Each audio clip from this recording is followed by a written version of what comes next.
Hello everybody, Russian Batman back with another video, and today is the video I talked about Monday. This is my Norse mythology showcase. These are original designs for Norse mythology gods.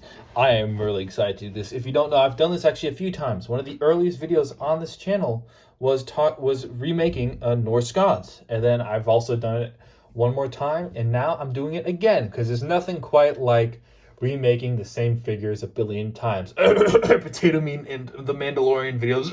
I'm sorry. Oh, so it's something in my throat. But let's get straight into it. So, obviously, the big boy you probably all want to see. Let's just show him off.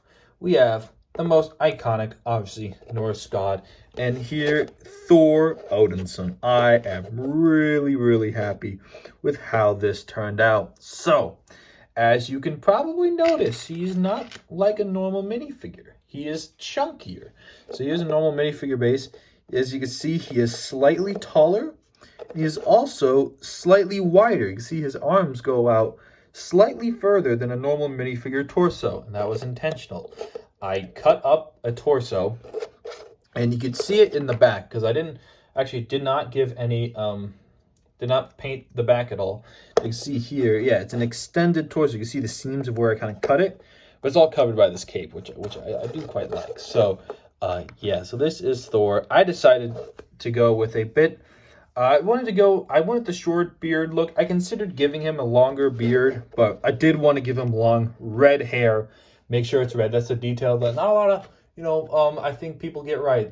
Even Thor, even God of War, kind of give a bit more brownish hair, but I really wanted to make it so he had actual red hair. And yeah, then I gave him this avatar actually hairpiece, and I think it looks really cool. So it looks like it kind of has a shaven side and more kind of militaristic, if that makes sense. And then shorter beard. I actually still do think I have the Thor I made from the last rendition. Well, I have part of him, and this is kind of what he looked like. But this one, I went a bit chunkier. I didn't give him a full pot belly because I still wanted to see his belt. That was the belt and the gauntlets was another issue I kind of had with the God of War design, is that those weren't prominent. I wanted to make the belt and the gauntlets super noticeable. And then also this Mjolnir, I'm also pretty happy with. Looks a little bit techie, but I do like how it turned out. Simple kind of shape, kind of like the Marvel one, but yeah, I am really happy. And then the legs, I'm also really happy with. And it's still posable, even though I did also extend the legs too. They are actually slightly wider than normal minifigure legs. So yeah, that is my rendition of Thor. Next up, let's just get straight into the kind of the main god you all know. Then I'll get into some more of the obscure ones. Here we have Odin. Of course, I had to make Odin. So you can see here, I did give him, he has this raven, which is a modified version of the hawk piece from the CMF, but I made it all in black with the kind of the white dots for the eyes.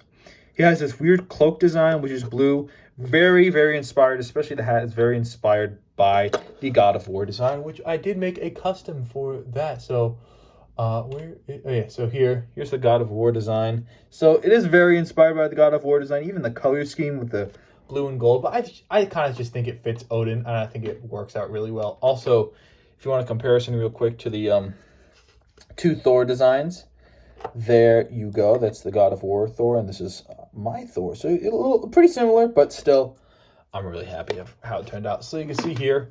Also, I did also, you can have him wield Dropnir as well, because if you actually don't know, Odin kind of is the one who possesses Dropnir. So I have a little Dropnir here, but I actually give that to another figure, and you'll see why here in just a second. But yeah, so this is my Odin, and I'm really happy. And then instead of giving him an eye patch, I just kind of made him have a closed eye, because every rendition of Odin kind of has the eye patch. I want to do something slightly different, so he just kind of has a closed eye. And yeah, but I'm really happy how this Odin turned out. I think it does definitely give Odin vibes. Next up, let's go into some more obscure ones. Here we have my rendition of Baldur, Well, at least I think I'm getting that right. I might be getting some of my gods mixed up. But this is Baldur, who is described as... So I gave him this kind of design because he's also described as being the most handsome of all the gods. So that's why I kind of gave him this hairpiece and whatnot. And the Chris Pratt face, I think it works very well. And then also I gave him this kind of... The color scheme of kind of white and light kind of cloaks going down. He kind of looks like a little bit of a surfer dude with this, like a bathrobe. But I think it works quite well with the gold and red color scheme for this rendition of Baldur. So yeah, at least I'm pretty sure he's the one who gets killed by mistletoe. I might be getting some of these names wrong. I apologize. But yeah, so that's Baldur. It's pretty simple, just kind of gold and gray, white, but I do really like how it turned out. All right, next up we have, this one I'm probably the least proud of, but I still think it's a really good figure. Here we have is Heimdall. I wanted to go a little bit different, obviously, than the God of War design. So I made him a little bit older because I think he is one of the older gods, if I'm not mistaken. But yeah, so Heimdall, obviously, I gave him this horn, which is kind of a custom piece I made. Got Heimdall's horn. Kind of gave him this armor, which I did end up... Later, I realized it kind of looks a lot like Mandalorian armor, but still, I'm pretty happy with it. He has a satchel. So I imagine you can store the horn in there, or you could store things in there. But yeah, also I did give him gold eyes. I think I just kind of like that design, him having different eyes. I don't know if he actually can like see through the Bifrost or what. I think that might just be a Marvel thing. I honestly don't know, but I still gave it to him because I think it looks cool. Also, I gave him white hair. Because I think he is described as being the whitest of the gods, or the lightest. So I want to give him light hair because there isn't really a skin tone in Lego. At least I don't think there is. That's paler than this skin tone. Besides, obviously, just straight up white. So yeah, I decided not to. So I didn't, make a custom skin tone or whatnot. But if there was a lighter skin tone, I probably would have given it to him. But yeah, that is my kind of rendition of Heimdall, and I really do like how it looks. So yeah. Although he's kind of the least favorite out of all of these. Another simple one that I kind of made real quick towards the end. This is Freya, or I think Frigg. It depends. There's debate if Frigg or Freya are the same character or not. But for the sake of this, I'm going to say this is Freya and not Frigg. Now, this is Freya actually in her bird cloak. If you don't know, she actually has a bird cloak that she can kind of transform into I think it's a falcon cloak. And she transforms into a falcon, she could fly places. So, yeah, I gave her that kind of little cloak because something a bit more unique about her.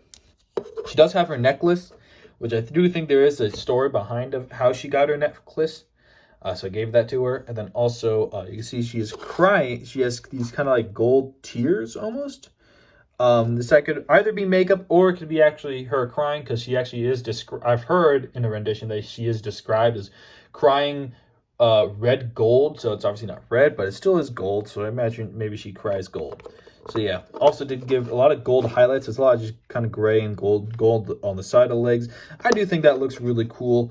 The torso is relatively plain, but I think for a simpler custom, and this one was kind of made a little bit last minute, I think it works out pretty good.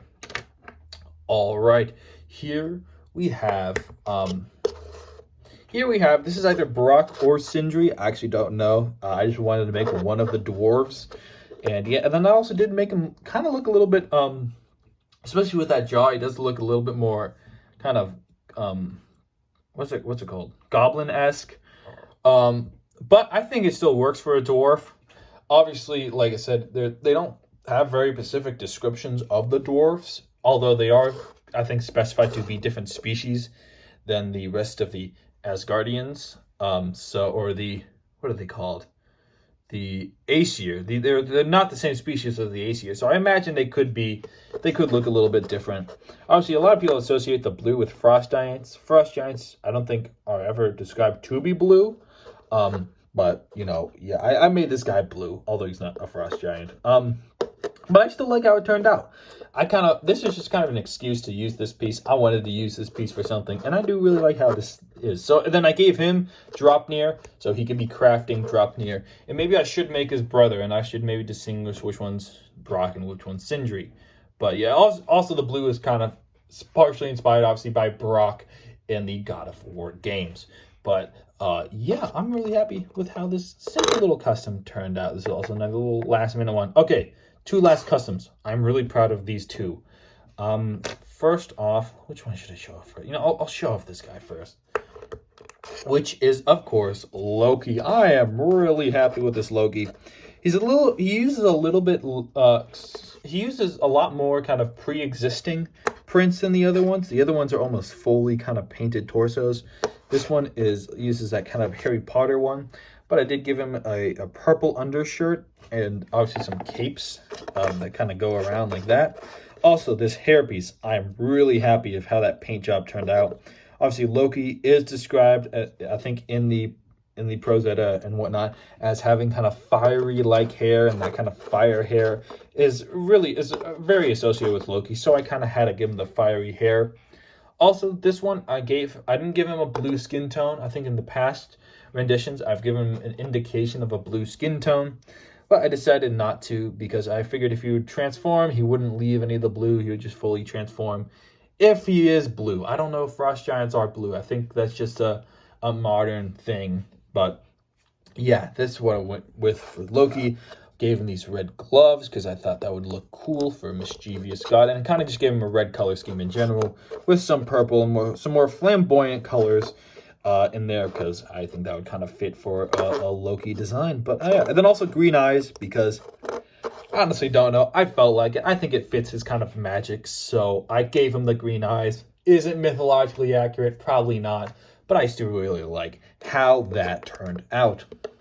Last but certainly not least, this figure is probably one that I'm most proud of, although it is pretty simple. Okay, Loki, stop. Loki, you're doing a little bit of trolling, Loki. This one's a little bit more simple, but I am still really happy with how this last figure turned out.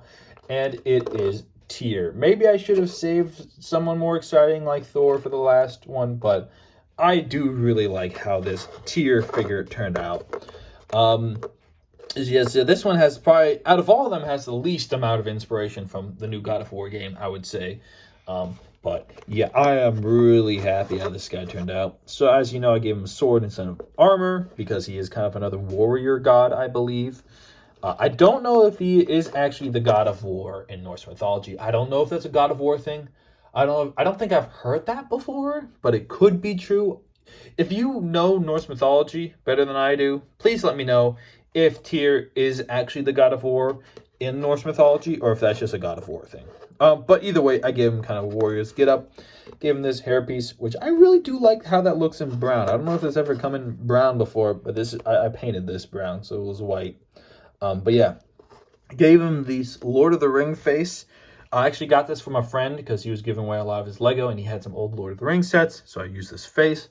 And then the most important thing is the lack of hand, which is something I think they really missed out of in the new God of War game. I think it's the most distinct kind of feature Tyr has, and I don't think I've ever really seen a design where Tyr is missing his hand. I don't know if Tyr is actually in the Marvel movies or whatever Tyr could appear in, but still, I don't think I've ever seen him missing his hand, which is a prominent thing in the myths, because if you don't know, Tyr was assigned to actually raise, what's his name? Shoot, Fenrir. Tyr was kind of raised Fenrir, and then he got really big, and then they basically made this deal with Fenrir, like, hey, we're gonna try to lock you up, but don't worry, we'll let you free right after. It's like, hey, but then Tyr's like, Fenrir is like, hey, I want to ensure that I'll survive this, so one of you should put your hand in my mouth, and if you don't free me, I'll bite off your hand. And so they make that deal, and then Tyr is the one who puts his hand in the mouth, and then they don't let him free, and he gets his hand bit off. So that's why. And then the way I made this kind of hand is I actually got a hook hand, but then I cut off the hook, so it's just kind of that little peg at the end. So it just covers up the hand nicely, so you can see. So I can take it out if I really want to. So, yep. It's a little bit tricky. Okay, you know what? Screw it. I'm just gonna do it from. Yeah. So here. So I can take that out, and it's just this little peg. So yeah, but I could just put it back in, and I think it looks really good for this kind of, armored up, like, hand stub thing. But yeah, also gave him some boots. This another a lot of Lord of the Ring pieces, Lord of the Ring sword. And yeah, but I am really happy with how Tyr turned out. I'm really happy with how all these turned out. So yeah, so there is my entire showcase for my Norse mythology, from my Norse mythology characters. So yeah, hope you all enjoyed. I finally was able to make a longer formed video with more characters. Leave suggestions of what other Norse mythology characters you'd like me to see. What other Norse characters you would like to see me make. I have made some others in the past, so go check out my other ones if you want. They're not as good as these, but still, I think they're pretty good. I did also have, I had this guy, an 8-legged horse. This is Odin's 8-legged horse. So, yes, but I do want to update him. But I have made him before, and he is very cool. I like him. He has a very funny origin story. Haha, don't look it up. Or do if you want. It's very funny, and it involves Loki, baby getting pregnant. What? So yeah, go like, subscribe, and go watch the Norse mythology. You weren't expecting that. But also go watch the 2011 film, and go like, subscribe, and do all the good stuff. All right, yeah, have a nice one. Ciao, bye-bye.